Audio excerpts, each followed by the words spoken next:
शियुवैन को उसी समय और उसी क्षण अपना दंड भुगतना पड़ा। 2 शिष्य हॉल में दाखिल हुए। प्रत्येक के हाथ में 2 मीटर लंबी और 10 उंगल चौड़ी अनुशासन की छड़ी थी। लू शियुवैन को जमीन पर दबा दिया गया और दोनों छड़ियों ने बेरहमी से उसके नितंबों पर प्रहार किया। अचानक एक जोरदार आवाज सुनाई दी। अनुशासन कक्ष में सन्नाटा पसरा हुआ था। अनुशासन की छड़ी पड़ते ही सबने अपनी आंखें चौड़ी कर लीं और घूरने लगे। लू शियुवैन का सुंदर चेहरा दर्द से पीला पड़ गया और उसके चेहरे से ठंडा पसीना बहने लगा। एक तरफ खड़ी सू वान मांस के फटने की आवाज सुनकर इतनी चौंक गई कि उसका चेहरा पीला पड़ गया। वो घबराकर अपने कपड़ों के किनारों को खींचने लगी। यहाँ तक कि सबसे ताकतवर और दृढ़ निश्चयी शिष्य भी 50 कोड़े खाने के बाद 2-3 महीने तक बिस्तर से नहीं उठ पाता। लू शियुवन की शारीरिक क्षमता तो काफी अच्छी थी, लेकिन साधना का समय कम ही था। सिर्फ 20 कोड़े खाने के बाद ही उसके नितंबों की त्वचा और मांस फट गया था और खून बह रहा था। खून से सनी छड़ी जब भी पड़ती, खून चारों ओर फैल जाता और फर्श पर टपकने लगता। यह एक भयानक दृश्य था। ये किंगटांग ठंडे भाव से देखती रही। लू शियुवैन का चेहरा पिटाई से बैंगनी पड़ रहा था और उसकी आंखों में कोई भाव नहीं था। उस असहनीय दर्द ने लू शियुवैन के दिमाग को झकझोर दिया। शक्तिशाली स्वर्ग राज परिवार के राजकुमार के रूप में उन्होंने कभी ऐसी भीषण मार नहीं खाई थी। उनकी नसें फूल गईं और लगातार ठंडा पसीना बह रहा था। उनके पीले होठों से काटने के निशान से खून बह रहा था।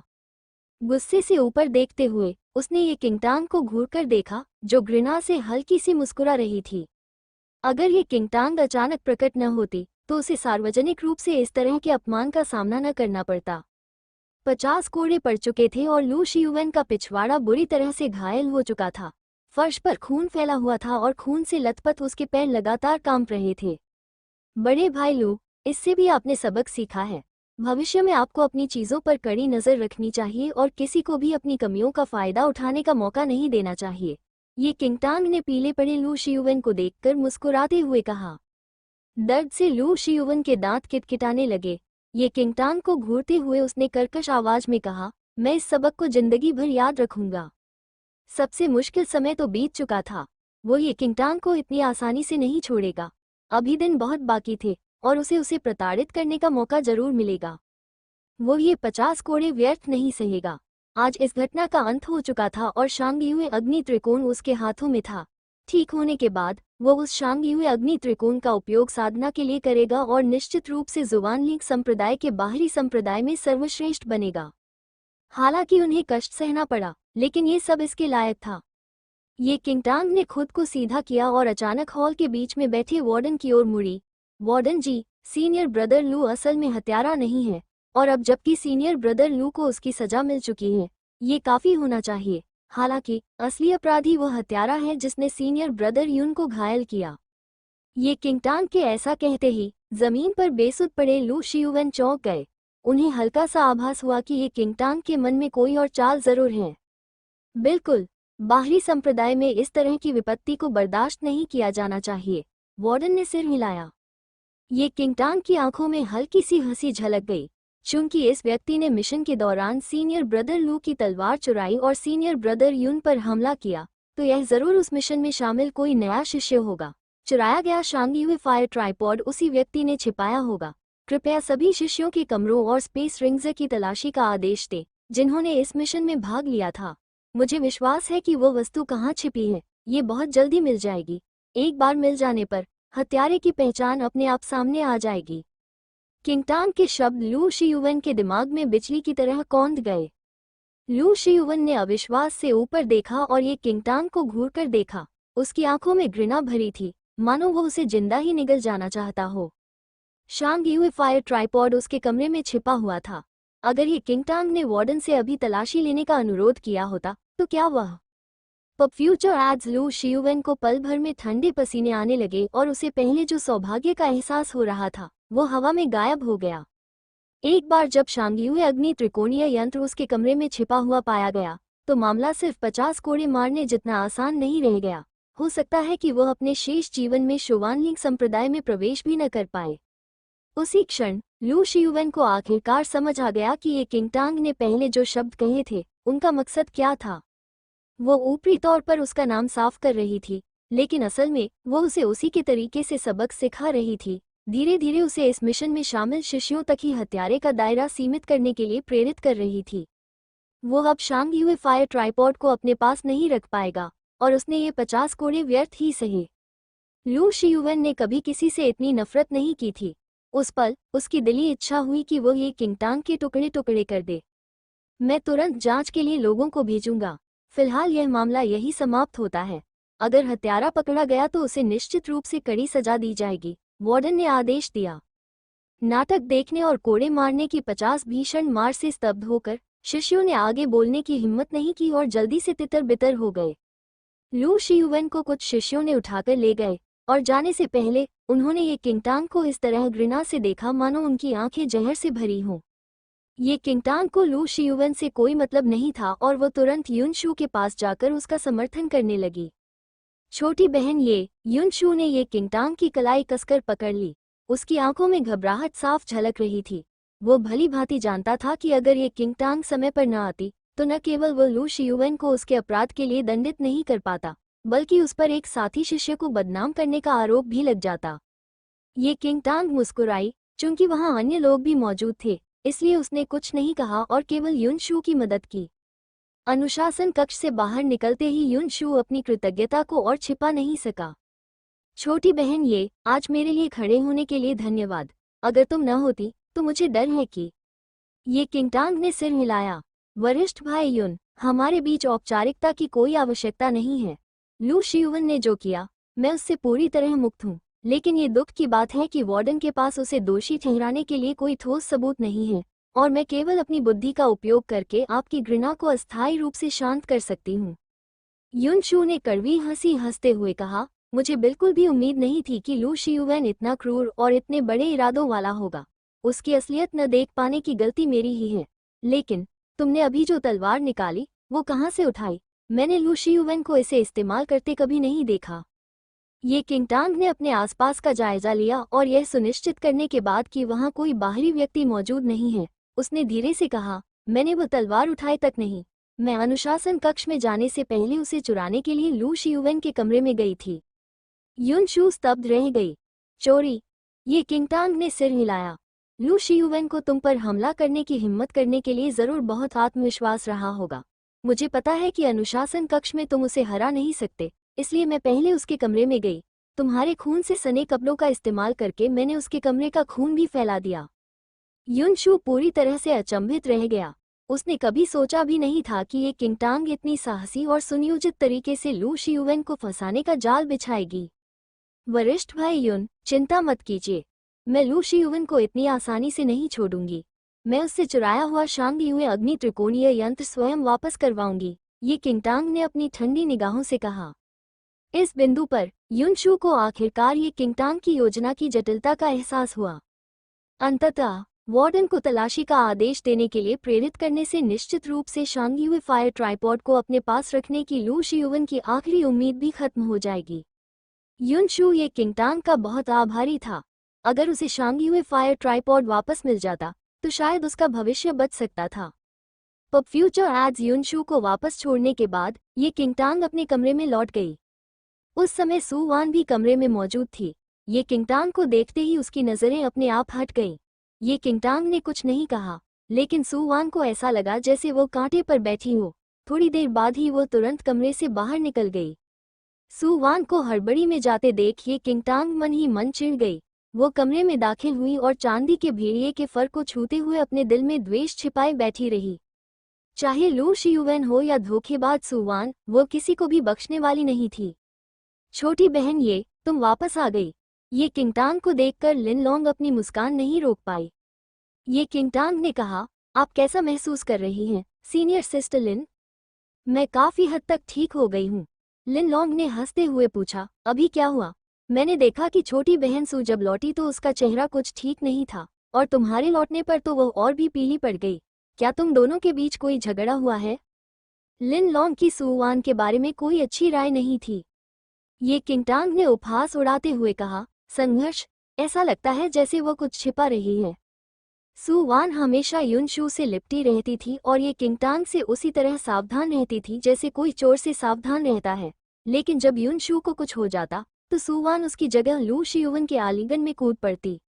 अब ये किंगटांग को आखिरकार समझ आ गया कि पिछले जन्म में जब उसने संप्रदाय में प्रवेश किया था, तब उसे सुवान और लू शियुवन के बारे में हर जगह अफवाहें क्यों सुनने को मिलती थी।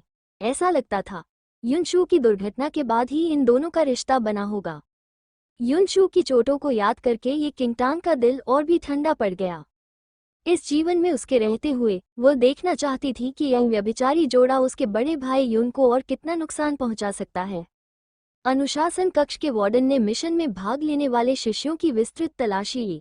तलाशी शुरू होने के कुछ ही समय बाद चोरी किया गया शांगयुए अग्नि त्रिकोणीय यंत्र चोर द्वारा चुपके से युनशू के कमरे में वापस भेज दिया गया। शांगयुए फायर ट्राइपॉड उसके मालिक को लौटा दिया गया और स्वाभाविक रूप से खोज बिना किसी नतीजे की समाप्त हो गई। कुछ दिनों तक आराम करने के बाद युनशू की हालत धीरे धीरे सुधरने लगी। दूसरी ओर लू शियुवन को 50 कोड़े मारे गए और वह कई दिनों तक बिस्तर पर ही पड़ा रहा। उसमें बिस्तर से उठने की भी ताकत नहीं थी, साधना करना तो दूर की बात है। जब ये किंगटांग लू शियुवन को उसके बुरे कर्मों का शिकार होते देख आनंद ले रही थी, तभी एल्डर किन और एल्डर लिन लोगों के एक समूह के साथ वापस लौट आए। ये किंगटांग ने अभी अभी अपनी साधना पूरी की थी और उसे महसूस हो रहा था कि कुछ ही दिनों में उसकी आध्यात्मिक शक्ति नारंगी स्तर तक पहुंच जाएगी। तभी एक शिष्य ने उसे सूचना दी कि आंतरिक संप्रदाय के एरेगुड के एल्डर किन ने उसे बुलाया है। ये किंगटांग का दिल जोर से धड़कने लगा और वो तुरंत उसकी ओर चल पड़ी। नियमों के अनुसार बाहरी संप्रदाय के साधारण शिष्यों को आंतरिक संप्रदाय के वरिष्ठों से मिलने का कोई अवसर नहीं मिलता, इसलिए आंतरिक संप्रदाय के तलवार गुट के वरिष्ठ द्वारा ये किंगटांग को बुलाए जाने की खबर ने बहुत ध्यान आकर्षित किया। ये किंगटांग को उस शिष्य द्वारा एल्डर्स हॉल में ले जाया गया। जैसे ही उसने अंदर कदम रखा, एल्डरकिन के मुस्कुराते चेहरे ने उसका स्वागत किया। शिष्य ने एल्डरकिन का अभिवादन किया। एल्डरकिन के चेहरे पर मुस्कान थी। जैसे जैसे वह ये किंगटांग को देखते, वह उन्हें और भी पसंद करने लगे। एल्डरलिन के उस बदसूरत चेहरे को याद करके एल्डरकिन का मूड और भी अच्छा हो गया, मानो उन्होंने गोबर खा लिया हो। किंगटांग, तुमने हिरण्यनगर की घटना में बहुत बड़ी भूमिका निभाई थी और घूर्णनशील आत्मा के गोले को सौंपना भी संप्रदाय के लिए एक बड़ा योगदान है। इसलिए संप्रदाय ने तुम्हें 50,000 जुवानमिंग अंक देने का निर्णय लिया है, एल्डरकिन ने मुस्कुराते हुए कहा। 50,000 जुवानमिंग पॉइंट्स। ये गाना सुनकर वो बेहद प्रसन्न हुई। उसके पास मौजूद सैकड़ों जुवानमिंग पॉइंट्स बाहरी संप्रदाय के लिए पहले से ही एक बहुत बड़ी संपत्ति थी। हजारों जुवानमिंग पॉइंट्स बाहरी संप्रदाय के लिए तो यह एक बहुत बड़ी रकम थी। ये किंगटांग बेहद खुश थी, लेकिन फिर भी वो डियर सिटी जाने के अपने उद्देश्य को नहीं भूली थी। उसने तुरंत अपनी खुशी को दबाते हुए कहा, पंत से पुरस्कार पाकर मैं बहुत प्रसन्न हूँ, लेकिन मेरी एक विनती है और मुझे यकीन नहीं है कि आप इसे स्वीकार करेंगे या नहीं। ओह, क्या बात है? एल्डरकिन ने उत्सुकता से पूछा। ये किंगटांग ने उत्तर दिया, मैं आधे महीने बाद होने वाले आंतरिक संप्रदाय मूल्यांकन में भाग लेना चाहती हूँ। ये किंगटांग की बातें सुनकर एल्डरकिन के चेहरे से मुस्कान सदमे में गायब हो गई। क्या आप आधे महीने बाद होने वाले आंतरिक संप्रदाय मूल्यांकन में भाग लेना चाहते हैं? एल्डरकिन के चेहरे पर हैरानी साफ झलक रही थी। हालांकि उन्हें ये किंगटांग का स्वभाव अच्छा लगा, लेकिन आखिरकार वह लाल आत्मा जड़ वाली एक नई शिष्या ही थी। उसने कुछ ही महीने पहले शुवानलिंग संप्रदाय में प्रवेश किया था और शायद बाहरी संप्रदाय में उसका कोई ठोस आधार नहीं था। फिर भी वो शुवानलिंग संप्रदाय के आंतरिक संप्रदाय मूल्यांकन में भाग लेना चाहती थी। क्या वो पागल थी? हाँ, ये किंगटांग ने दृढ़ता से उत्तर दिया। आंतरिक और बाहरी संप्रदाय में बहुत बड़ा अंतर था और केवल आंतरिक संप्रदाय में प्रवेश करके ही वह ये यू से अपनी दूरी कम कर सकती थी। झो कू की मृत्यु से ठीक पहले उसने पहले ही बता दिया था कि ये यू ने जुवानलिंग संप्रदाय के भीतरी संप्रदाय के शिष्य निंग लुओ के साथ मिलकर उसकी हत्या की साजिश रची थी। अगर वो बाहरी संप्रदाय के शिष्यों के साथ और समय बर्बाद करती तो वो ये यू से कभी बदला नहीं ले पाती। बड़े बुजुर्ग ने थोड़ा सा भौहें चढ़ाई और उनके चेहरे पर असहमति का भाव था। ये किंगटांग, यद्यपि तुम्हारी आध्यात्मिक शक्ति निम्न स्तर की है, तुम काफी बुद्धिमान हो। तुम्हारे स्वभाव को देखते हुए तुम्हें आंतरिक संप्रदाय में प्रवेश करने के लिए वर्षों तक अभ्यास करना होगा। यदि मैं अपवाद के तौर पर तुम्हें अभी आंतरिक संप्रदाय के मूल्यांकन में भाग लेने की अनुमति दे भी दूं, तो शायद इसका कोई खास मतलब नहीं होगा। क्यों न तुम इस बारे में फिर से विचार करो? एल्डरकिन वास्तव में ये किंगटांग के प्रति बहुत सम्मान रखते थे, लेकिन फिर भी उन्हें लगता था कि इस तरह के जल्दबाजी वाले कदम उठाना जोखिम भरा होगा। हालांकि ये किंगटांग ने दृढ़ता से अपना सिर हिलाया। मेरी कोई और गुजारिश नहीं है, मैं बस इतना चाहता हूं कि मुझे मूल्यांकन में भाग लेने का मौका मिले। एल्डरकिन ने ये किंगटांग से इतनी जिद्दी होने की उम्मीद नहीं की थी और उन्होंने लाचारी से आह भरी। बाहरी संप्रदाय के एक नए शिष्य के रूप में इस वर्ष की आंतरिक संप्रदाय परीक्षा में भाग लेने की आपकी कोई योग्यता नहीं है। अगर आप सच में भाग लेना चाहते हैं तो एक तरीका है, हालांकि इसके लिए आपको 30,000 जुवानमिंग पॉइंट खर्च करने होंगे। आपको ध्यान से सोचना चाहिए। अगर आप सच में आंतरिक संप्रदाय में प्रवेश करना चाहते हैं तो आप 1 साल और इंतजार कर सकते हैं और आपको ये 30,000 जुवानमिंग पॉइंट खर्च करने की जरूरत नहीं पड़ेगी। एल्डरकिन ने उसे विनम्रता से समझाने की कोशिश की। 30,000 जुवानमिंग पॉइंट्स कोई छोटी रकम नहीं थी। अगर ये किंगटांग इस बार आंतरिक संप्रदाय मूल्यांकन को छोड़ने के लिए तैयार हो जाती तो वो 30,000 जुवानमिंग पॉइंट्स बचा सकती थी और उनका इस्तेमाल अन्य वस्तुओं के बदले कर सकती थी। साथ ही इस 1 साल में वो बहुत तरक्की भी कर सकती थी। मैंने इस बारे में अच्छी तरह सोच लिया है, कृपया इसे मेरे लिए बदल दीजिए। एल्डरकिन के होंठ हल्के से फड़क उठे। उन्होंने पहले भी जिद्दी लोगों को देखा था, लेकिन इतना जिद्दी कभी नहीं देखा था। ये लड़की तो हद से ज्यादा मनमौजी है। छोड़ो इसे, चूंकि तुम इस पर इतना अड़े हो, मैं तुम्हें और नहीं समझाऊंगा। हालांकि चूंकि तुम इस साल के मूल्यांकन में भाग लेना चाहते हो, इसलिए तुम्हें जल्द से जल्द तैयारी शुरू कर देनी चाहिए। संप्रदाय में एक आध्यात्मिक सामंजस्य नदी है। अगर तुम सच में इस प्रयास में सब कुछ दांव पर लगाना चाहते हो तो तुम कुछ अंक देकर आध्यात्मिक सामंजस्य नदी में कुछ घंटों के उपयोग का अधिकार प्राप्त कर सकते हो।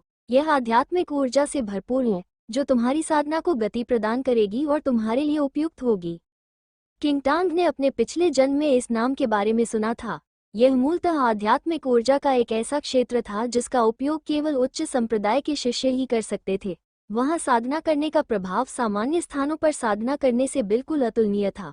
यदि कोई अन्य साधारण स्थानों पर आधा महीना भी साधना करे तो भी उसका प्रभाव स्पिरिट कॉन्सोनेंस नदी में 2 घंटे की साधना से बेहतर नहीं हो सकता था। खुद को तेजी से उन्नत करने के लिए यह वास्तव में एक अच्छी जगह थी। एल्डरकिन ने देखा कि ये किंगटांग लालच में आ गई है और उन्होंने तुरंत आगे कहा, हालांकि स्पिरिट कॉन्सोनेंस नदी केवल शुवानलिंग संप्रदाय के भीतरी संप्रदाय के शिष्यों के लिए आरक्षित है। यदि बाहरी संप्रदाय के शिष्य स्पिरिट कॉन्सोनेंस नदी का उपयोग करना चाहते हैं तो उन्हें प्रत्येक 2 घंटे के उपयोग के लिए 5,000 शुवानमिंग पॉइंट देने होंगे। आपको इस बारे में ध्यान से सोचना चाहिए। 5,000 शुवानमिंग अंक। ये किंगटांग को थोड़ा झटका लगा। ये जानना महत्वपूर्ण है कि आंतरिक संप्रदाय के शिष्यों को प्रत्येक 2 घंटे के उपयोग के लिए केवल 1,000 शुवानमिंग अंक देने पड़ते थे, जबकि बाहरी संप्रदाय के शिष्यों को इसकी 5 गुना राशि चुकानी पड़ती थी। ये कहा जा सकता है कि साधना के लिए सर्वोत्तम परिस्थितियां आंतरिक संप्रदाय में केंद्रित थीं और वे ऐसे खजाने थे जिनके बारे में बाहरी संप्रदाय के शिष्य सोच भी नहीं सकते थे। ये किंगटांग अभी भी जन्मजात स्तर 7 पर थी और बाहरी संप्रदाय के शिखर जन्मजात स्तर 9 से 2 स्तर दूर थी। उसकी आध्यात्मिक शक्ति में सुधार होने वाला था और यदि वह इस अवधि में आध्यात्मिक सामंजस्य नदी का उपयोग करके स्वयं को उन्नत कर सकती तो शायद जन्मजात स्तर 9 तक सफलतापूर्वक पहुंचने की उम्मीद थी। जुवानलिंग संप्रदाय के आंतरिक संप्रदाय में प्रवेश करने के लिए व्यक्ति को बाहरी संप्रदाय के शीर्ष 3 शिष्यों में से एक होना आवश्यक था और वे तीनों व्यक्ति निश्चित रूप से जन्मजात स्तर 9 पर थे। ये किंगटांग को अगर कम से कम समय में जुवानलिंग संप्रदाय के आंतरिक संप्रदाय में प्रवेश करना था तो उसे पूरी ताकत लगानी ही थी। मैं बाद में 6 घंटे के उपयोग के बदले स्पिरिट कॉन्सोनेंस नदी पर जाऊंगी, ये किंगटांग ने कहा। एल्डरकिन ने हल्के से सिर हिलाया। 50,000 शुवानमिंग अंक प्राप्त करने के तुरंत बाद उनमें से आधे से अधिक खर्च हो चुके थे। स्पिरिट कॉन्सोनेंस नदी के लिए खर्च किए गए 15,000 शुवानमिंग अंक घटाने के बाद ये किंगटांग के पास केवल 5,000 शुवानमिंग अंक बचे थे। और एक बार जब वो आंतरिक संप्रदाय में प्रवेश कर जाएगी तो उसका खर्च और भी बढ़ जाएगा। हालांकि ये किंगटांग इन मामलों में बिल्कुल भी कंजूसी नहीं करेगी। शुवानमिंग अंक अर्जित करने का उद्देश्य स्वयं को अधिक शक्तिशाली बनाना था और जाहिर है इन्हें खर्च करना उपयोगी होगा। हजारों शुवानमिंग अंक तुरंत ही छीन लिए गए। एल्डरकिन का मन असमंजस में पड़ गया जब उन्होंने ये किंगटांग को देखा। उन्हें हमेशा से लगता था कि ये किंगटांग आम नए शिष्यों जैसी नहीं है और हमेशा से बहुत स्थिर रही है। फिर भी अप्रत्याशित रूप से इस बार वो बहुत साहसी थी। जुवानमिंग अंक हटा दिए गए हैं। आधे महीने बाद आप सीधे आंतरिक संप्रदाय मूल्यांकन के लिए जा सकते हैं, एल्डरकिन ने कहा।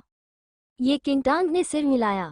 एल्डर किन को धन्यवाद देने के बाद वो एल्डर्स हॉल से चली गई। ये किंगटांग के जाते ही बाहरी संप्रदाय के एरे गुट का वरिष्ठ सदस्य एल्डर्स हॉल में दाखिल हुआ। उसने ये किंगटांग की सारी बातें एक अंधेरे कोने से सुनी थीं और ये किंगटांग के इस उग्र कृत्य से वह भी उतना ही स्तब्ध था। एल्डर किन, क्या ये किंगटांग कुछ ज्यादा ही पागल नहीं थी? आपने उसे क्यों नहीं समझाया? बाहरी संप्रदाय के एल्डर ने भौहें चढ़ा ली। एल्डर किन ने बेबसी से सिर हिलाया। मैंने उसे मना लिया था, लेकिन परिणाम तो आपने भी देख ही लिए। ये किंगटांग आम शिष्यों जैसी नहीं है, उसकी अपनी योजनाएं हैं।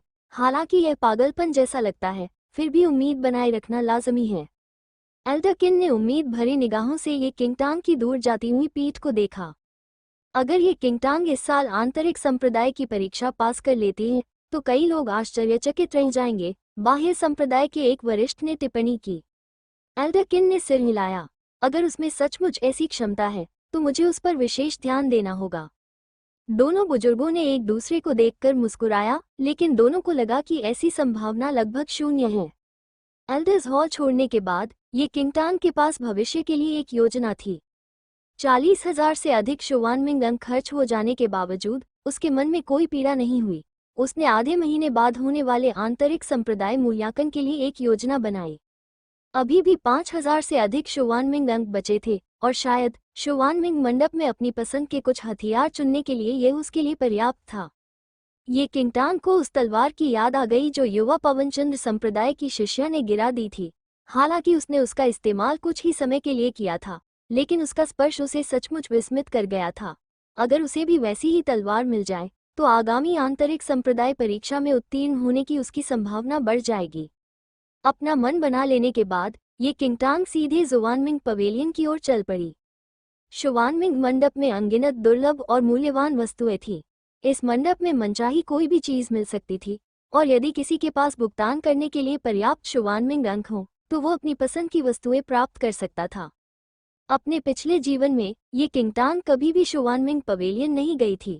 उसने बड़ी मुश्किल से जो शुवानमिंग पॉइंट्स जमा किए थे उनमें से अधिकांश शी स्पिरिट पिल्स खरीदने में खर्च हो गए थे, और उसके पास शुवानमिंग पवेलियन में खर्च करने के लिए कोई अतिरिक्त शुवानमिंग पॉइंट्स नहीं बचे थे। उस समय शुवानमिंग मंडप में काफी संख्या में शिष्य थे और हर कोई उस खजाने की तलाश में था जिसकी ओर वे आकर्षित थे। जैसे ही ये किंगटांग ने शुवानमिंग पवेलियन में प्रवेश किया, उसने एक परिचित आकृति देखी।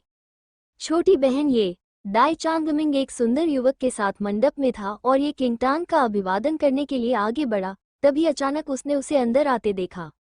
सीनियर ब्रदर दाई, ये किंगटांग ने दाई चांगमिंग के बगल में खड़े युवक पर सरसरी नजर डालते हुए सिर हिलाया। उस युवक की भौहें घनी थीं और आंखें खूबसूरत थीं। वो बेहद आकर्षक था और उसका स्वभाव भी लाजवाब था। चुपचाप एक तरफ खड़े होने के बावजूद उसके असाधारण आकर्षण को छुपाया नहीं जा सका।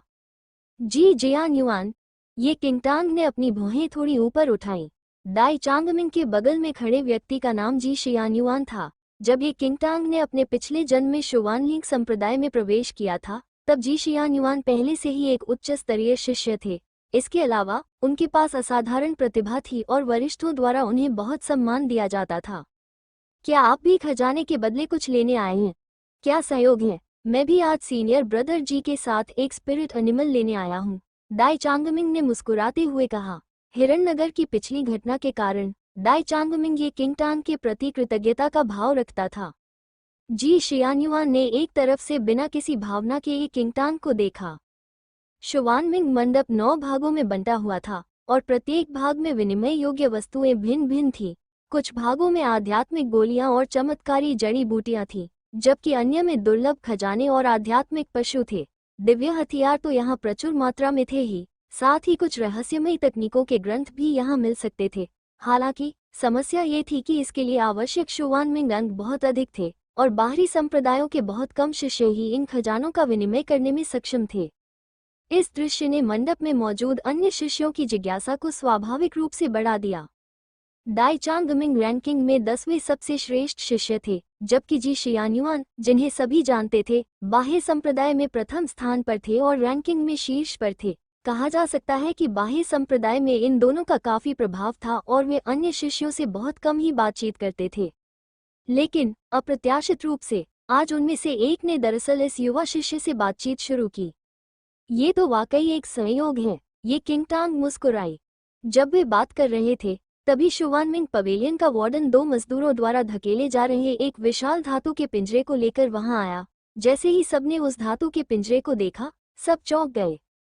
धातु के पिंजरे में एक विशालकाय शेर था जो बेचैनी से इधर उधर घूम रहा था। रोशनी में उसके सुनहरे बाल बेहद चमकदार लग रहे थे। उसके चारों मजबूत पंजों में नुकीले नाखून थे जो आसानी से सब कुछ फाड़ सकते थे। जी शियान्युआन, यह वही झुलसा देने वाला सूरज शेर का बच्चा है जिसका तुमने आदेश दिया था, वार्डन ने जी शियान्युआन से कहा।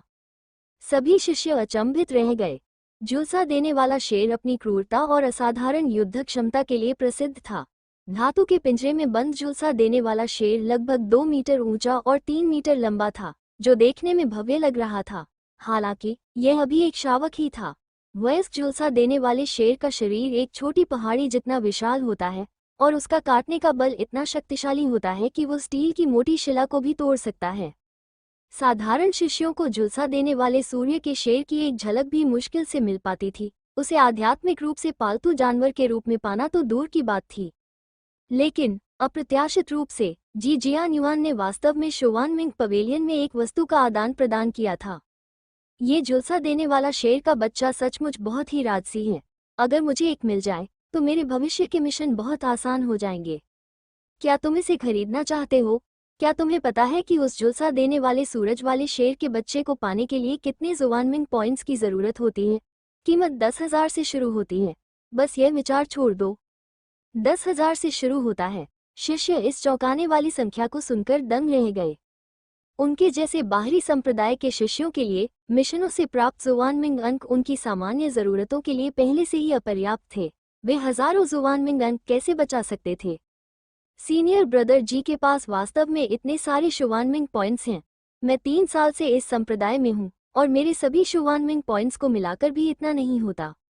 ये है सीनियर ब्रदर जी, बाहरी संप्रदाय में प्रथम, जो आंतरिक संप्रदाय के कुछ शिष्यों के बराबर हैं। वे हत्या सूची में शामिल पहले 100 खलनायकों को अकेले ही मार सकते हैं। आप उनकी तुलना कैसे कर सकते हैं? शिष्य उस राजसी चिलचिलाते सूरज जैसे शेर के बच्चे को देखकर बेहद ईर्ष्या कर रहे थे और उसके मुंह में पानी आ रहा था। जी जियान्युआन के चेहरे पर कोई भाव नहीं थे जब उसने एक नज़र डालने के बाद झुलसते सूरज के शेर के शावक को ग्रहण किया। आत्मा पालतू प्राप्त करने के बाद जी शियान्युआन का वहां रुकने का कोई इरादा नहीं था और उसने दाई चांगमिंग को घूरकर देखा।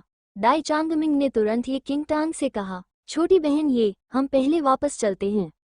ये किंगटांग ने झुलसते सूरज के शेर के शावक पर नजर डालते हुए सिर हिलाया। कुछ वर्षों बाद जी शियान्युआन ने इस झुलसते सूरज के शेर के शावक को अत्यंत उग्र रूप में पाला पोसा और यहाँ तक कि आंतरिक संप्रदाय में इसका एक विशेष स्थान भी था। हालांकि ऐसा आध्यात्मिक पालतू जानवर जिसके लिए जुवानमिंग अंक खर्च करने पड़ते थे, साधारण शिष्यों के लिए संभव नहीं था। शीर्ष स्थान पर होने के कारण जी शियान्युआन की क्षमताओं को कम नहीं आंका जा सकता था। जी शियान्युआन और दाई चांगमिंग झुलसा देने वाले सूर्य के शेर के शावक को जुवानमिंग मंडप से बाहर ले गए और वहां मौजूद शिष्य अंततः तितर बितर हो गए। हालांकि वे बहुत ईर्ष्यालु थे। वे भली भांति जानते थे कि 10,000 से अधिक जुवानमिंग पॉइंट्स के इस शावक के साथ उनका कोई भाग्य नहीं था। ये किंगटांग अकेले ही हथियार क्षेत्र की ओर चली गई। शस्त्र क्षेत्र में अनेक प्रकार के हथियार प्रदर्शित किए गए थे। तलवारों और लाठियों से लेकर धनुष और भाले तक सब कुछ यहाँ मौजूद था। ये किंगटांग ने हथियारों का जायजा लिया। जब वार्डन ने ये किंगटांग को देखा और उसके चेहरे पर ध्यान दिया तो उसकी आंखों में चमक आ गई। आज सुबह आंतरिक संप्रदाय से खबर आई थी कि बाहरी संप्रदाय के एक नए शिष्य ने बड़ी मात्रा में शुवानमिंग अंक प्राप्त किए हैं और उस शिष्य का एक चित्र भी भेजा गया है। क्या यह वही महिला नहीं थी जो उसकी आंखों के सामने थी? आप क्या देखना चाहते हैं? वार्डन ने एक दुर्लभ मुस्कान के साथ पूछा। ये किंगटांग को थोड़ी हैरानी हुई, लेकिन उसने तुरंत जवाब दिया, मैं एक ऐसा हथियार ढूंढना चाहती हूँ जो मुझे पसंद हो। वार्डन ने प्रदर्शित हथियारों पर नजर डाली, जिनमें से प्रत्येक पर 100 से अधिक जुवानमिंग पॉइंट की कीमत अंकित थी। क्या आपको यहाँ से कुछ पसंद आया? ये किंगटांग ने अपना सिर हिलाया। वार्डन की आंखों में मुस्कान आ गई जब उसने पीछे की अलमारी खोली। अलमारी खुलते ही चमकते हुए हथियारों ने कई शिष्यों का ध्यान आकर्षित किया और सभी यह जानने के लिए गर्दन झुकाकर देखने लगे कि आखिर वो क्या रहा है। ये जानना जरूरी है कि शुवानमिंग पवेलियन में प्रदर्शित वस्तुओं में कुछ भी खास नहीं था। असली खजाने पहरेदार द्वारा सावधानीपूर्वक छिपाकर रखे गए थे, और अगर आपके पास पर्याप्त शुवानमिंग अंक नहीं होते तो आपको उन्हें देखने का मौका भी नहीं मिलता। वार्डन ने अलमारी से एक तलवार निकाली और उसे एक किंगटांग के सामने रख दिया। इस तलवार के बारे में आपका क्या विचार है? वार्डन ने मुस्कुराते हुए पूछा। वह जानता था कि ये किंगटांग को इनाम के तौर पर 50,000 जुवानमिंग पॉइंट्स मिले थे और इसलिए उसने उदारतापूर्वक सिफारिश करने के लिए खजाने निकाले थे। ये किंगटांग ने तलवार के सुनहरे म्यान पर खुदे हुए विशालकाय अजगर को देखा। उसकी आंखें चमक उठी। तलवार को अभी म्यान से बाहर निकाला भी नहीं गया था, लेकिन उसे देखकर वह दंग रह गई। स्पष्ट रूप से ये बाहर प्रदर्शित हथियारों से बिल्कुल अलग स्तर की थी। वार्डन ने ये किंगटांग की आंखों में विस्मय का भाव देखा और तुरंत तलवार निकाल ली। जैसे ही तलवार को म्यान से निकाला गया, एक अजगर की दहाड़ सुनाई दी और अचानक एक तेज रोशनी ने सबकी आंखों को चौंधिया दिया। इस तलवार को ड्रैगन स्प्रिंग स्वॉर्ड कहते हैं। ये बेहतरीन ठंडे लोहे से बनी है। वार्डन ने तलवार से कुछ वार किए, और यद्यपि उसने तलवार को लापरवाही से लहराया, तलवार की चमक और छाया ने सबकी दृष्टि को धुंधला कर दिया। बुरा नहीं है, ये किंगटांग ने सीधे सीधे कहा। वार्डन ने मुस्कुराते हुए तलवार को वापस म्यान में रख दिया। ये तो कुछ भी नहीं है, इससे भी बेहतर तलवारें हैं। फिर वार्डन मुड़ा और अलमारी से एक और तलवार निकाली। तलवार ये किंगटांग के सामने रखी ही गई थी कि उसे तुरंत एक गर्म हवा का झोंका महसूस हुआ। म्यान पर आग की लिपटों की आकृति खुदी हुई थी, और ऐसा लग रहा था मानो तलवार आग के गोले में लिपटी हो। ये किंगटांग की आंखें चमक उठी। वार्डन ने कहा, आमतौर पर शिष्यों को इन तलवारों को छूने की अनुमति नहीं होती, लेकिन आज मैं एक अपवाद बना रहा हूँ। तुम इसे आजमा सकते हो। इसके बाद उसने तलवार ये किंगटांग की ओर बढ़ा दी। आसपास के शिष्य सहज रूप से उसके चारों ओर जमा हो गए। एक के बाद एक निकाली जा रही अनमोल तलवारों ने पहले ही सबका ध्यान आकर्षित कर लिया था, और जब उनकी निगाहें लाल तलवार पर टिक गई तो सबकी निगाहें उसी पर टिक गईं। भला वे किसी और चीज के बारे में क्यों सोचते? ये किंगटांग ने तलवार पकड़ी। तलवार उसके हाथों में आते ही उसे हथेलियों में गर्माहट महसूस हुई। तलवार को म्यान से निकालते समय उसकी आंखों में उलझन का भाव झलक उठा। पलक झपकते ही ऐसा लगा मानो म्यान से आग का गोला फूट पड़ा हो। ये किंगटांग के हाथ में मौजूद लाल तलवार पर चारों ओर हल्की लाल चमक फैल गई। Blazing flame sword. क्या ये ब्लेजिंग फ्लेम स्वॉर्ड है? क्या मुझे भ्रम हो रहा है? तलवार पर लाल चमक देखकर एक शिष्य की सांसें थम गईं। आप उस धधकती ज्वाला तलवार की बात तो नहीं कर रहे हैं जिसका इस्तेमाल उस समय अग्नि सम्राट ने किया था, है ना? उस तलवार के अलावा और क्या हो सकता है? उस समय अग्नि सम्राट ने इस प्रज्वलित ज्वाला तलवार का उपयोग करके सभी गद्दारों का सफाया कर दिया था। मुझे उम्मीद नहीं थी कि ये प्रज्वलित ज्वाला तलवार वास्तव में हमारे संप्रदाय में होगी। आज शिष्यों का ज्ञान सचमुच व्यापक हो गया। उनके जैसे बाहरी संप्रदाय के शिष्यों ने शुवानमिंग मंडप में जो खजाने देखे थे, वे तो बस हिमशैल का एक छोटा सा हिस्सा थे, और आज पौराणिक धधकती ज्वाला तलवार को देख पाना उनके लिए सचमुच विस्मयकारी था। ये किंगटांग ने चमकती आंखों से अपने हाथ में मौजूद धधकती ज्वाला तलवार को देखा। हालांकि उसे लगा कि यह तलवार वाकई अच्छी है, लेकिन इसकी अग्नि प्रकृति उसके लिए उपयुक्त नहीं थी। वार्डन ने ये किंगटांग की आंखों में झलकती निराशा को भांप लिया और अपनी भौहें ऊपर उठाईं। उसने सोचा कि शायद ये किंगटांग अभी भी संतुष्ट नहीं है। उसके हाथों में मौजूद 50,000 जुवानमिंग पॉइंट्स को याद करते हुए उसने मन बना लिया और बगल वाली अलमारी की ओर चल पड़ा। उसने हाथ बढ़ाकर अलमारी के ऊपर से एक धूल से सना लंबा जटाधारी डिब्बा निकाला। वो धधकती ज्वाला तलवार अच्छी तो है, लेकिन इसके सामने कुछ भी नहीं। इस डिब्बे के अंदर एक सचमुच बेहतरीन वस्तु छिपी है।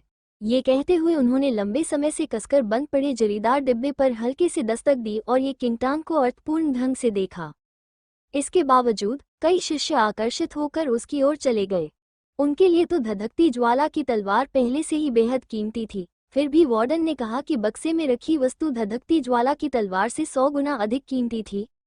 आखिर वह क्या था? यह इतना शक्तिशाली कैसे हो सकता है? उस क्षण शिष्यों की आंखें चौड़ी हो गईं। उन्हें डर था कि अगर वे जरा सा भी विचलित हुए तो वे एक अद्वितीय दिव्य हथियार को देखने का मौका खो देंगे। वार्डन के व्यवहार को देखकर ये किंगटांग ये तय नहीं कर पा रही थी कि वह रोए या हंसे, और उसने अनुमान लगाया कि वार्डन को उसकी कुल संपत्ति का अंदाजा था। तभी उसने उसे इतनी उदारता से 3 खजाने दिखाए। वार्डन ने सबके सामने धीरे से बक्सा खोला। उसने ढक्कन को थोड़ा सा ही उठाया, लेकिन उस छोटे से छेद से ठंडी हवा चुपचाप बाहर निकल गई। ये किंगटांग की आंखें सदमे से थोड़ी चौड़ी हो गई। उसे धीरे धीरे रेशमी डिब्बे से एक असामान्य आभा निकलती हुई महसूस हुई। जैसे ही जकूजी का बक्सा खोला गया, आसपास बैठे शिष्यों की आंखें भी चौड़ी हो गईं। वे ये देखने के लिए उत्सुक थे कि उसमें किस प्रकार का दुर्लभ खजाना रखा हुआ है। जब जकूजी का डिब्बा पूरी तरह से खोला गया तो उसके अंदर की सामग्री देखकर सभी लोग अचंभित रह गए। साधारण और खूबसूरत ब्रोकेट के डिब्बे में एक भद्दी, लंबी, काली तलवार रखी थी। उसकी म्यान किसी संदिग्ध सामग्री से बनी थी, जिसके कारण वो फीकी लग रही थी। पिछली ड्रैगन स्प्रिंग स्वॉर्ड और ब्लेजिंग फ्लेम स्वॉर्ड की तुलना में डिब्बे में रखी तलवार काफी पुरानी लग रही थी। ये तलवार क्या है? इसमें तो कुछ खास नहीं लगता, एक शिष्य ने बुदबुदाते हुए कहा। वार्डन ने ऊपर देखा और उस बुदबुदाते हुए शिष्य का उपहास उड़ाया। कुछ खास नहीं। शिष्य ने नीचे की ओर देखा और एक और वाक्य बोलने की हिम्मत नहीं कर पाया।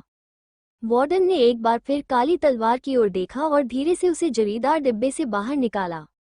ये किंगटांग ने गौर किया कि जब वार्डन ने तलवार पकड़ी तो काली तलवार के आसपास मंडराती ठंडी हवा धीरे धीरे वार्डन के हाथ तक पहुंच गई।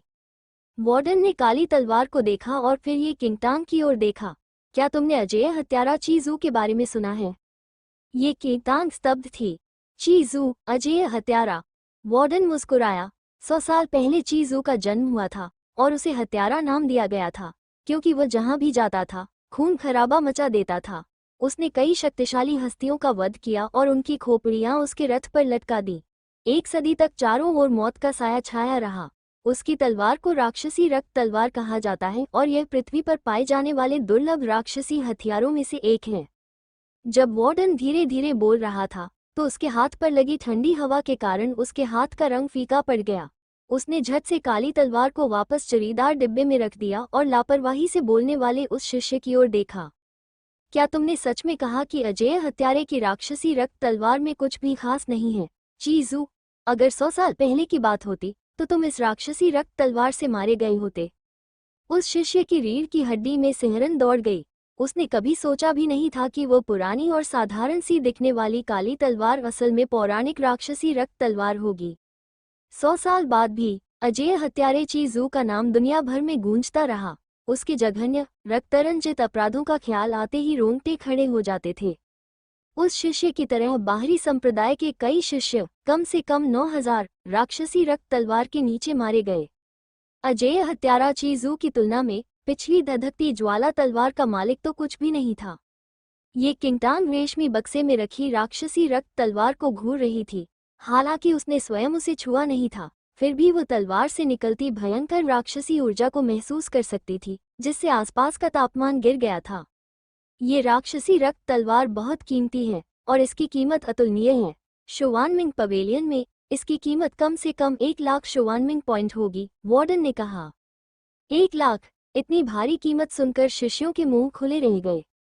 1 लाख शुवानमिंग अंक? अगर उन्हें 10 साल का समय भी दिया जाए तो भी वे इतनी रकम नहीं बचा पाएंगे। ये किंगटांग भी थोड़ी हैरान रह गई। धधकती ज्वाला तलवार और ड्रैगन स्प्रिंग तलवार की तुलना में इस राक्षसी रक्त तलवार ने उसे बिल्कुल अलग एहसास दिलाया। इतना कि इसे देखते ही उसे एक आवेग महसूस हुआ। उसे इस तलवार की जरूरत थी। वार्डन ने सभी के हैरान चेहरों को देखकर धीरे से उपहास किया। फिर वो कुछ हद तक हैरान ये किंगटांग की ओर मुड़ा और बोला, यह एक अच्छी तलवार है और यह 1 लाख शुवानमिंग पॉइंट्स की कीमत के लायक है। हालांकि वार्डन ने एक अलग दृष्टिकोण से बात की। यद्यपि यह तलवार अच्छी है, लेकिन इसकी राक्षसी रक्त आभा बहुत प्रबल है और यदि उपयोगकर्ता लापरवाह रहा तो उस पर इस राक्षसी आभा का पलटवार हो सकता है। इसलिए इस तलवार की कीमत अब केवल 40,000 है। वार्डन ने इस राक्षसी रक्त तलवार को बाहर निकाला क्योंकि उसे पहले ही ये किंगटांग के पास मौजूद जुवानमिंग पॉइंट्स की संख्या का पता चल चुका था। ये किंगटांग ने थोड़ा सा भौहें सिकोड़ी। 40,000? अब वो केवल 5,000 शुवानमिंग पॉइंट्स का ही उपयोग कर सकती थी। वार्डन ने ये किंगटांग को भौहें चढ़ाते हुए देखा और सोचा कि वह तलवार पर मौजूद राक्षसी रक्त की आभा को लेकर चिंतित है। यद्यपि तलवार पर राक्षसी रक्त की आभा है, पर कई वर्ष बीत चुके हैं और दृढ़ निश्चय वाला व्यक्ति इसका प्रतिकार नहीं झेल सकता। 1 लाख जुवानमिंग पॉइंट्स की इस तलवार को मात्र 40,000 जुवानमिंग पॉइंट्स में खरीदना वाकई एक फायदे का सौदा है। यह एक दुर्लभ अवसर है। वार्डन ने ये किंगटांग को लुभाने की कोशिश की। वो डेमोनिक ब्लड स्वॉर्ड को जल्द से जल्द बेचना चाहता था। ये किंगटांग ने दानवी रक्त तलवार को देखा। अन्य लोग इस बात से भयभीत थे कि कहीं दानवी रक्त तलवार उन पर पलटवार न कर दे, लेकिन उसे चिंता करने की कोई आवश्यकता नहीं थी। उसके भीतर स्थित दानव देव का हृदय संसार का परम दानवी तत्व था। दानवी आभा कितनी भी प्रबल क्यों न हो, जब तक दानव देव का हृदय उपस्थित था, पलटवार की कोई संभावना नहीं थी। इसके अलावा दमित राक्षसी रक्त आभा वाली राक्षसी रक्त तलवार ये किंगटांग के लिए बेहद उपयुक्त थी। जैसा कि वार्डन ने कहा, 40,000 शुवानमिंग पॉइंट्स बेहद फायदेमंद थे और इसे एक तरह से बहुत बड़ी चोरी कहा जा सकता है। बात बस इतनी सी थी कि उसे 40,000 शुवानमिंग अंक कहाँ से मिलेंगे। किंगटांग को अब भी लगता था कि बचे हुए 5,000 जुवानमिंग पॉइंट्स उसके लिए खर्च करने के लिए काफ़ी हैं। फिर भी उसे जो तलवार पसंद आई थी उसकी कीमत बेहद अधिक थी। ये शुवानमिंग मंडप वास्तव में ऐसी जगह नहीं थी जहां से सामान्य शिष्य चीजें खरीद सके। बाहरी संप्रदाय के शिष्यों के लिए 40,000 शुवानमिंग अंक की राशि बिल्कुल अकल्पनीय थी। सभी शिष्य भी इस कीमत को देखकर इसी प्रकार चकित रह गए। पब फ्यूचर एड्स हालांकि यह वस्तु बहुमूल्य थी और इसे सर्वोच्च श्रेणी का माना जा सकता था, फिर भी यह कीमत बहुत अधिक थी। इतना महंगा हम जैसे बाहरी संप्रदाय के शिष्य इसे कैसे वहन कर सकते हैं? ये स्पष्ट रूप से आंतरिक संप्रदाय के शिष्यों के लिए तैयार किया गया है। कुछ बाहरी संप्रदाय के शिष्य खेद व्यक्त किए बिना नहीं रह सके। आंतरिक संप्रदाय में साधना की परिस्थितियां बाह्य संप्रदाय की तुलना में कहीं बेहतर थी और आंतरिक संप्रदाय के शिष्य अधिक कुशल थे, इसलिए वे अधिक पुरस्कार देने वाले मिशनों को पूरा कर सकते थे। यद्यपि वे जानते थे कि उनकी क्षमताएं आंतरिक संप्रदाय के शिष्यों के बराबर नहीं थी, फिर भी जब वे ऐसी अच्छी वस्तुएं देखते थे जिन्हें प्राप्त करने का उन्हें कोई अवसर नहीं था, तो उनमें ईर्ष्या और द्वेष होना स्वाभाविक था। वार्डन ने शिष्यों की ओर एक नज़र डाली और भावहीन स्वर में कहा, ऐसा नहीं है कि बिल्कुल भी कोई मौका नहीं है। अगर आप शुवानमिंग पवेलियन में कुछ खजाने बदलना चाहते हैं तो शुवानमिंग पॉइंट्स का उपयोग करना ही एकमात्र तरीका नहीं है। और कौन कौन से तरीके हैं? शिष्य तुरंत सतर्क हो गए। वार्डन मुस्कुराया, यदि आप सभी आंतरिक संप्रदाय मूल्यांकन में प्रथम स्थान प्राप्त कर लेते हैं तो आप जुवानमिंग पवेलियन में 50,000 जुवानमिंग पॉइंट्स से कम कीमत की कोई भी वस्तु चुन सकते हैं, चाहे वो हथियार हो, आत्मा पालतू जानवर हो या रहस्यमय तकनीक का स्क्रॉल हो। जब तक आप में योग्यता है तब तक आपको इसे सीधे प्राप्त करने का अवसर मिलेगा। वार्डन के शब्द बर्फ के पानी से भरी बाल्टी के समान थे, जिसने शिष्यों के नवजागृत उत्साह को तुरंत बुझा दिया।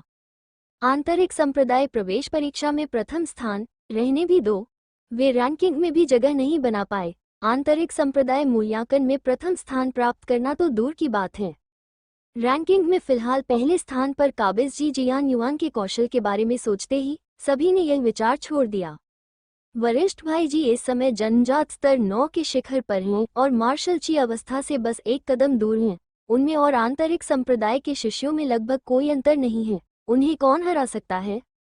सभी की नज़रों में जी जियान युआन आंतरिक संप्रदाय प्रवेश परीक्षा में प्रथम स्थान प्राप्त करने के लिए निश्चित थी और शुवानमिंग मंडप में एक अच्छी वस्तु के बदले में मौका मिलने या न मिलने में कोई अंतर नहीं था। जब सभी ने निराशा से आह भरी तो ये किंगटांग ने इन शब्दों को दिल से लगा लिया। उसकी आंखें थोड़ी सिकुड़ गईं और चमक उठी जब उसने राक्षसी रक्त तलवार को देखा।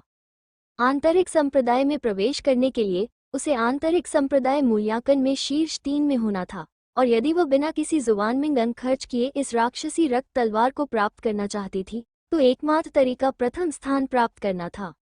वार्डन ने बाहरी संप्रदाय के शिष्यों पर बिल्कुल ध्यान नहीं दिया और सीधे ये किंगटांग को डेमोनिक ब्लड स्वॉर्ड में पदोन्नत कर दिया, लेकिन उन्हें यह नहीं पता था कि ये किंगटांग के पास फिलहाल सिर्फ 5,000 जुवानमिंग पॉइंट्स ही थे। कैसा है? ये राक्षसी रक्त तलवार काफी अच्छी है ना? वार्डन हंसा।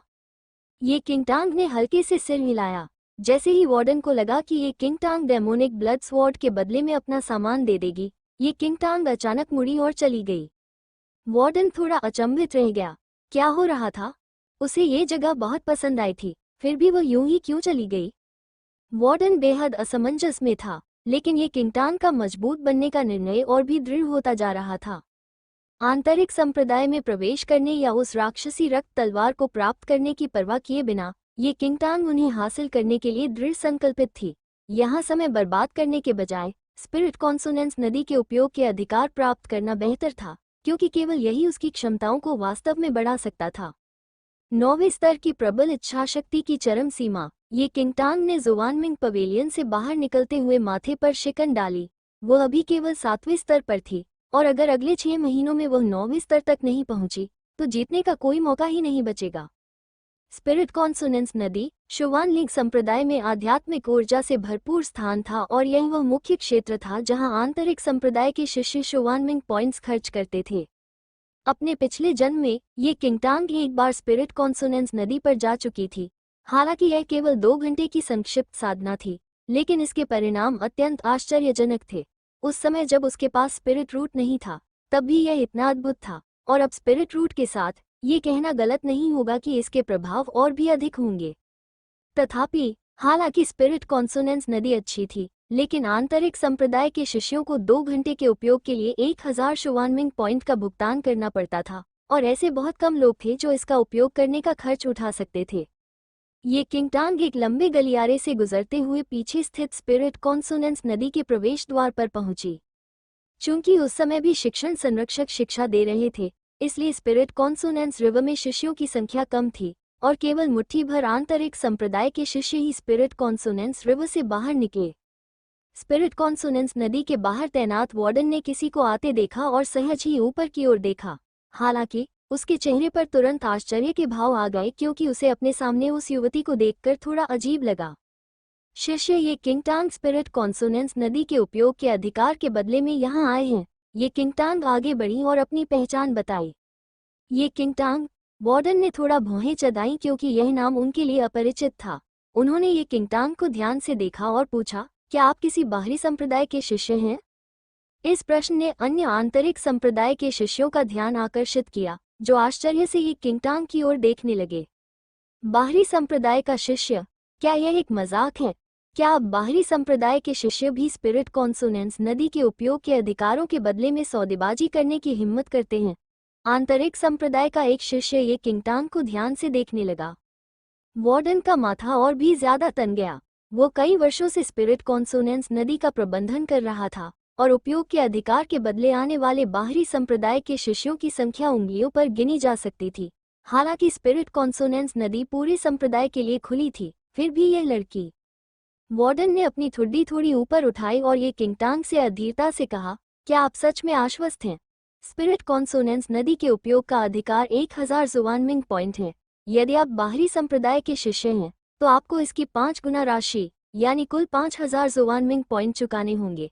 क्या आप सचमुच इसे बदलना चाहते हैं? संप्रदाय के कुछ गिने चुने आंतरिक शिष्य वार्डन की बातों पर दबे स्वर में हंस पड़े। उनके जैसे आंतरिक संप्रदाय के शिष्यों को भी स्पिरिट कॉन्सोनेंस रिवर का उपयोग करने के लिए 1000 शुवानमिंग पॉइंट खर्च करने में थोड़ी तकलीफ महसूस हुई। यदि बाहरी संप्रदाय के शिष्य स्पिरिट कॉन्सोनेंस नदी का उपयोग करना चाहते थे, तो उन्हें 5 गुना राशि का भुगतान करना पड़ता था। और भले ही कुछ बाहरी संप्रदाय के कुलीन लोग 5000 शुवानमिंग पॉइंट खर्च करने में सक्षम हो, लेकिन कोई भी इस तरह से पैसे बर्बाद करने की हिम्मत नहीं करता था। बाहरी संप्रदाय की यह कनिष्ठ बहन बाहरी संप्रदाय और आंतरिक संप्रदाय के बीच के अंतर से अनभिज्ञ रही होगी, और उसने सोचा होगा कि उसे स्पिरिट कॉन्सोनेंस नदी में प्रवेश करने के लिए केवल 1000 जुवानमिंग अंक खर्च करने की आवश्यकता है। ये किंगटांग ने घूरती निगाहों को नजरअंदाज करते हुए कहा, हाँ, मुझे पूरा यकीन है। वार्डन ने भौहें चढ़ाकर ठंडे लहजे में पूछा, इसके बदले आप कितने घंटे देना चाहते हैं? 6 घंटे, ये किंगटांग ने उत्तर दिया। जैसे ही उसने ये कहा, वार्डन का चेहरा आश्चर्य से भर गया। 6 घंटे, इसके लिए 15000 जुवानमिंग पॉइंट्स की आवश्यकता होगी। इस शिष्य के पास इतने सारे कैसे हो सकते थे? कुछ गिने चुने आंतरिक संप्रदाय के शिष्य भी थोड़े अचंभित थे। उसने एक ही बार में 15000 शुवानमिंग अंक खर्च कर दिए। उन जैसे आंतरिक संप्रदाय के शिष्य भी ऐसा कदम उठाने की हिम्मत नहीं करते थे। क्या ये छोटी बहन बेवकूफ थी? तुम्हारे पास 15000 जुवानमिंग पॉइंट्स हैं। वार्डन को जाहिर तौर पर उसकी बात पर यकीन नहीं हुआ। किंगटांग ने कुछ नहीं कहा और उसने शुवानमिंग पॉइंट्स ब्रेसलेट पहने हुए अपना हाथ वार्डन की ओर बढ़ाया। वार्डन ने उस कंगन को संदेह भरी निगाहों से देखा और आवश्यक जुवानमिंग अंक निकालने का प्रयास किया। अंत में 15000 जुवानमिंग अंक तुरंत निकल गए। वार्डन अचंभित हुए बिना नहीं रह सका। उसके पास वाकई इतने सारे पॉइंट्स हैं? क्या ये हो गया? ये किंगटांग ने 15000 शुवानमिंग पॉइंट्स को खींचे जाते हुए देखकर अपना हाथ नीचे रखते हुए पूछा। वार्डन गहरी बेहोशी की हालत में चला गया और कुछ देर बाद ही उसे होश आया। हाँ, कुछ आंतरिक संप्रदाय के शिष्यों ने वार्डन के शब्दों को सुना और उनकी आंखें लगभग फटी रह गईं। बाहरी संप्रदाय की इस छोटी बहन के पास सचमुच 15,000 शुवानमिंग अंक थे। वार्डन ने ये किंगटांग को कमर पर बांधने वाली एक पट्टी दी और अंततः उसे अंदर जाने की अनुमति दे दी। जब तक ये किंगटांग ने स्पिरिट कॉन्सोनेंस नदी में प्रवेश नहीं किया, तब तक वार्डन यह नहीं समझ पाया कि बाहरी संप्रदाय के इस शिष्य को इतने सारे जुवानमिंग अंक कहाँ से मिले, जबकि आंतरिक संप्रदाय के शिष्यों के चेहरे पर अभी भी अविश्वास के भाव थे। बाहरी संप्रदाय ने ऐसा पागल शिष्य कब पैदा किया जो स्पिरिट कॉन्सोनेंस रिवर का उपयोग करने के लिए वास्तव में 5 गुना अधिक कीमत चुकाएगा? तो क्या हुआ अगर उसने इसका इस्तेमाल किया? उसकी नींव स्थिर नहीं है और बड़ी तरक्की हासिल करना आसान नहीं होगा। आंतरिक संप्रदाय के शिष्य बुदबुदाते हुए चले गए। स्पिरिट कॉन्सोनेंस नदी के प्रवेश द्वार से गुजरते हुए और बादलों की परतों पर कदम रखते हुए सफेद धुंध के विशाल विस्तार में बहते पानी की आवाज सुनी जा सकती थी। ये किंगटांग की आंखों के सामने एक चमकीली धारा प्रकट हुई। संपूर्ण स्पिरिट कॉन्सोनेंस नदी 1000 मीटर लंबी थी, जो बादलों के बीच से होकर बह रही थी। इसका नीला नीला पानी छोटी छोटी लहरों से जगमगा रहा था और नदी के ऊपर धुंध की पतली पतली लकीरें तैर रही थीं। स्पिरिट कॉन्सोनेंस नदी के तल में चमकदार रत्न जड़े हुए थे। नदी के बहने से प्रबल आध्यात्मिक ऊर्जा उत्पन्न हो रही थी। ये किंगटांग के स्पिरिट कॉन्सोनेंस नदी में प्रवेश करने से पहले ही उसने उमड़ती हुई आध्यात्मिक ऊर्जा को महसूस किया। ये किंगटांग ने जैसे ही स्वच्छ नदी में कदम रखा, एक गर्माहट का एहसास तुरंत उसके कपड़ों से होते हुए पूरे शरीर में फैल गया। उसका शरीर स्पष्ट रूप से आध्यात्मिक सामंजस्य नदी में था, लेकिन उसके कपड़े बिल्कुल भी गीले नहीं थे। उसकी त्वचा नदी के पानी को छूते हुए महसूस कर सकती थी, लेकिन जब उसने अपना हाथ उठाया तो पानी से भीगी हुई आस्तीन पूरी तरह से सूखी थी। उस समय स्पिरिट कॉन्सोनेंस नदी में सन्नाटा पसरा हुआ था और उसमें केवल ये किंगटांग ही थी। उसने नदी के प्रवाह के अंत की ओर देखा और अर्धवृत्ताकार नदी तट पर एक झरना दिखाई दिया। ये किंगटांग की आंखें पल भर में चमक उठीं और वो बिना किसी झिझक के झरने की ओर चल पड़ी। स्पिरिट कॉन्सोनेंस नदी गहरी नहीं थी और केवल ये किंगटांग की कमर तक ही पहुंचती थी, इसलिए पानी में चलने में कोई रुकावट नहीं आई। संपूर्ण स्पिरिट कॉन्सोनेंस नदी में आध्यात्मिक ऊर्जा की प्रचुरता थी, लेकिन सबसे समृद्ध स्थान नदी के अंत में स्थित झरना था। ये किंगटांग अपने पिछले जीवन में केवल एक बार स्पिरिट कॉन्सोनेंस नदी पर गई थी, लेकिन उसने स्पिरिट कॉन्सोनेंस नदी के बारे में कुछ अफवाहें सुनी थी। ये झरना आध्यात्मिक ऊर्जा से भरपूर था और नदी के अन्य हिस्सों की तुलना में इसमें दोगुनी मात्रा में आध्यात्मिक ऊर्जा थी। तथापि हर किसी को वहां जाने का सौभाग्य प्राप्त नहीं होता। सामान्य दिनों में आंतरिक संप्रदाय के अभिजात वर्ग के लोग वहां जल्दी पहुंच जाते थे और सबसे अच्छी जगहों पर कब्जा कर लेते थे।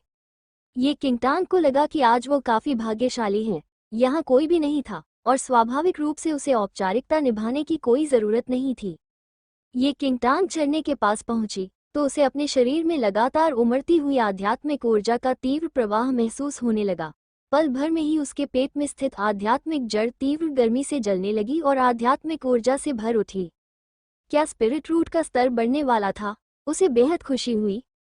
पब फ्यूचर एड्स उसे पूर्वाभास हो गया था कि अगर वो यहाँ 2 घंटे रुकी तो उसे निश्चित रूप से एक नारंगी रंग की आध्यात्मिक जड़ मिल जाएगी।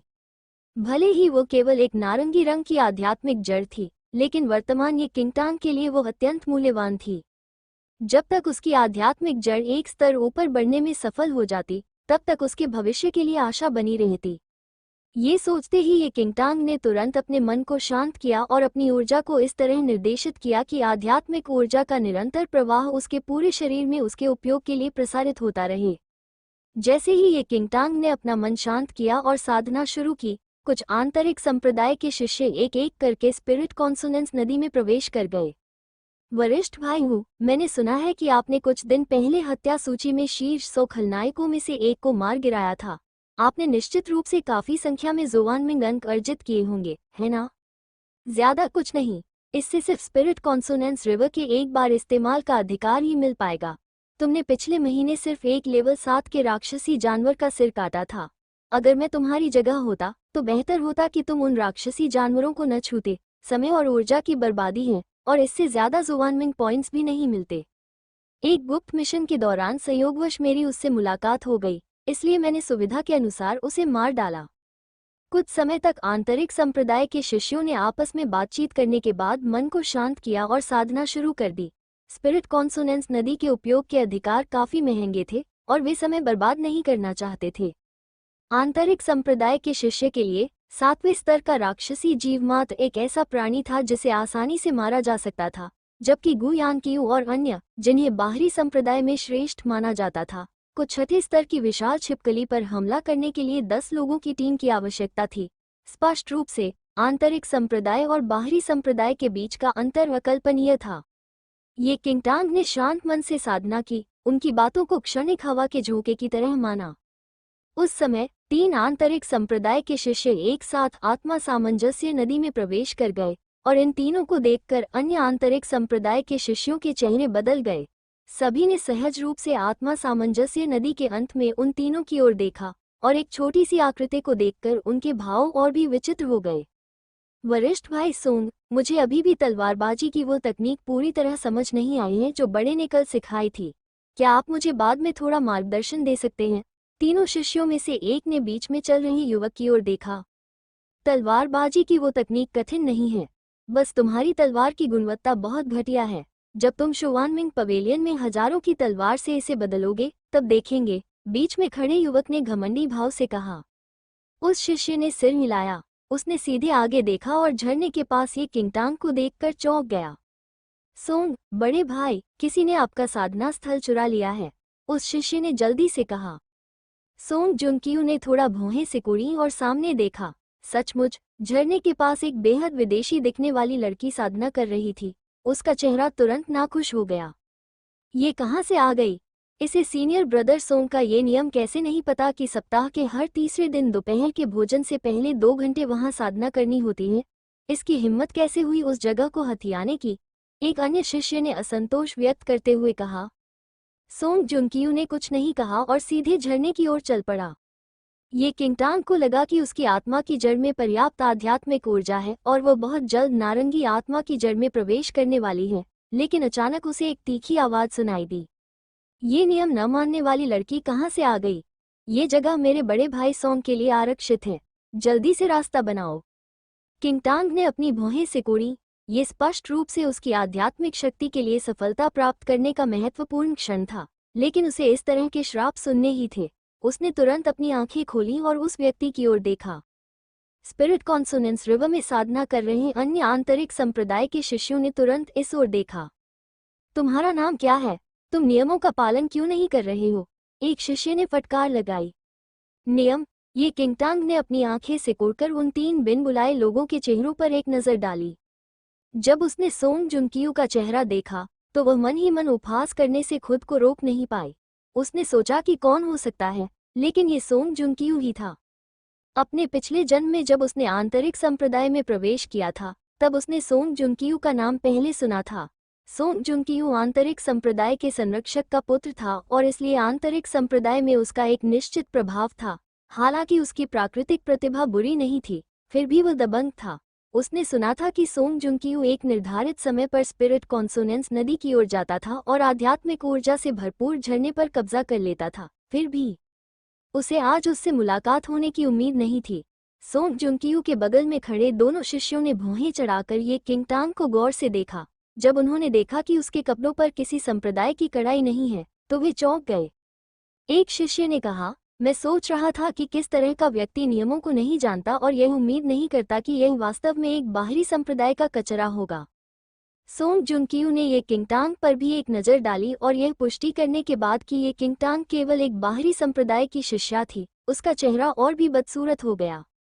एक बाहरी संप्रदाय के शिष्य ने सचमुच उसकी साधना का स्थान छीनने की हिम्मत की। दूर हट जाओ, सोंग जुनकियू ने गंभीर चेहरे के साथ ठंडे लहजे में कहा। ये किंगटांग ने ठंडे लहजे में उपहास किया, किस आधार पर? सोंग जुनकियू का चेहरा और भी बदसूरत हो गया। आम दिनों में बाहरी संप्रदाय के सभी शिष्य अपने जैसे आंतरिक संप्रदाय के शिष्यों के प्रति आदर और सम्मान का भाव रखते थे।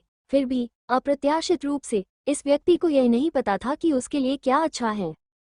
यह मेरी जगह है, यह ऐसी जगह नहीं है जहां तुम्हारे जैसे बाहरी संप्रदाय के शिष्य लापरवाही से कदम रख सके। सोंग जुनकियू ने अपनी ठुड्डी ऊपर उठाई और उसकी आंखों में तिरस्कार का भाव झलक उठा। वहां मौजूद अन्य शिष्यों के चेहरे पर भी आश्चर्य के भाव थे। उन्हें इस बात का एहसास नहीं था कि वो लड़की वास्तव में एक बाहरी संप्रदाय की शिष्या थी।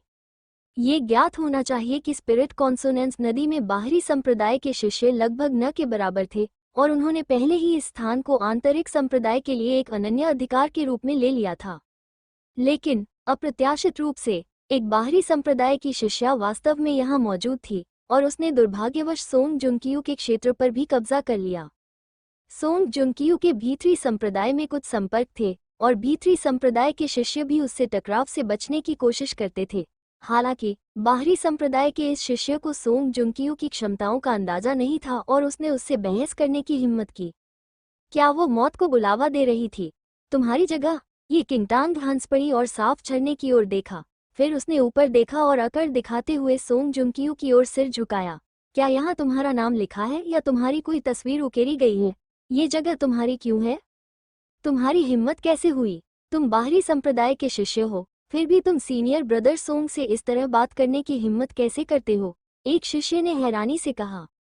ये किंगटांग ने उसे ठंडे भाव से देखा। उसके चेहरे पर डर का जरा सा भी निशान नहीं था। सोंग जुंकियू ने ये किंगटांग को गुस्से से घूरते हुए उपहास किया। कितनी तीखी जुबान है। तुम्हारा नाम क्या है? ये किंगटांग। ये किंगटांग, सोंग जुंकियू ने कहा और ये किंगटांग को ठंडे लहजे में देखा। तुम बाहरी संप्रदाय की शिष्या हो। हमारी तरह आंतरिक संप्रदाय के शिष्यों से तुम्हारी तुलना कैसे की जा सकती है? स्पिरिट कॉन्सोनेंस नदी में प्रवेश कर पाना ही तुम्हारा सौभाग्य है। अगर तुम और अधिक मांगती रहोगी तो तुम्हें अपने भले की कोई समझ नहीं है।